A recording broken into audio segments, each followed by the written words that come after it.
Hello everyone, welcome back to my channel. কেমন আছেন আপনারা সবাই?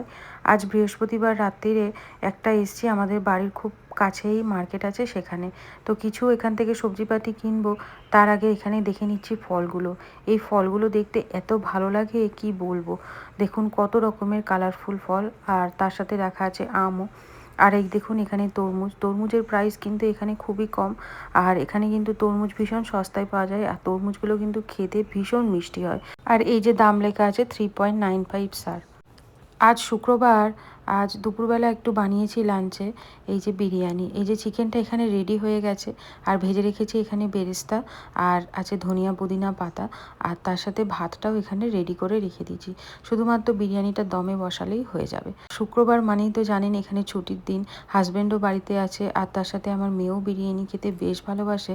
তাই ভাবলাম আজকে বিরিয়ানি বানানো যাক। আর তার সাথে ইউজ করেছি এই স্পেশাল বোম্বে বিরিয়ানি মশলা।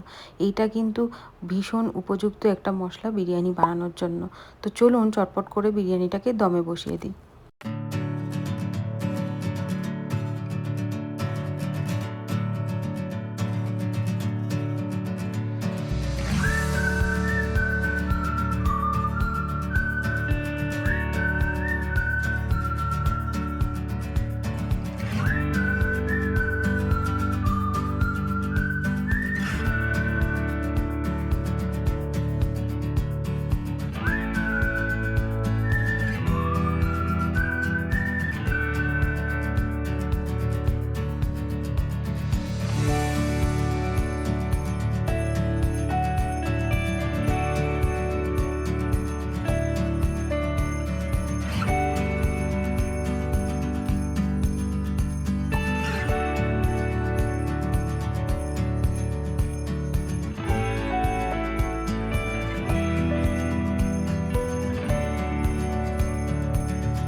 চলুন, এখানে আমার বিরিয়ানি মোটামুটি লেয়ারিং দেওয়া শেষ হয়ে গেছে। এবার এটাকে দমে বসিয়ে দেবো। ওই 15 মিনিট মতো দমে রাখবো।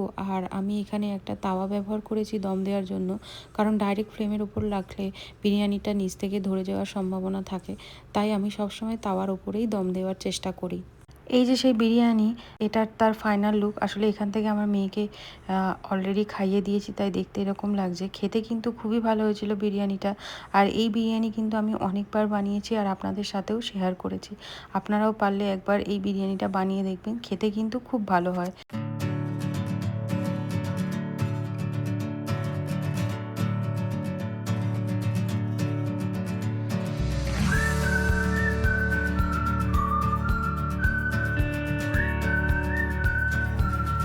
মাংকিটা করে ফেলো, মাংকি।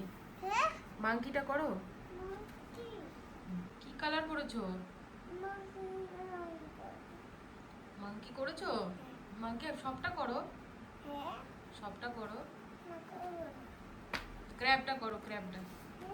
Crab, crab.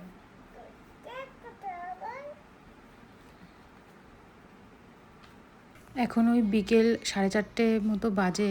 তো এখন আমাদের খাওয়া দাওয়া হয়ে গেছে। আর এখানে একটু পায়েস বসিয়েছি, সিমাইয়ের পায়েস। এই পায়েসটা হাজব্যান্ড খুব ভালো রান্না করে। আর আজ একটা নিমন্ত্রণ বাড়ি আছে, তো ভাবলাম আমি একটু কিছু বানিয়ে নিয়ে যাই ওদের জন্য।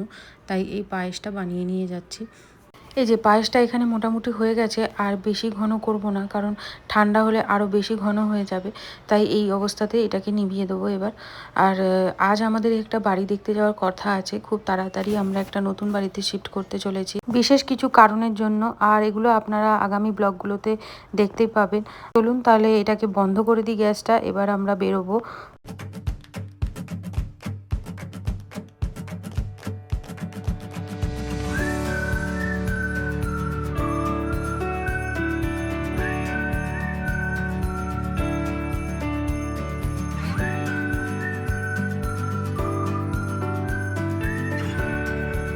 অনেক বাড়ি দেখার পর বা খোঁজার পর আমরা মোটামুটি এই একটা বাড়ি ফাইনাল করেছি।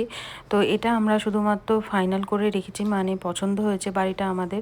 এখনও আমরা এখানে কোনো রকমে রেন্ট কিছু পে করিনি।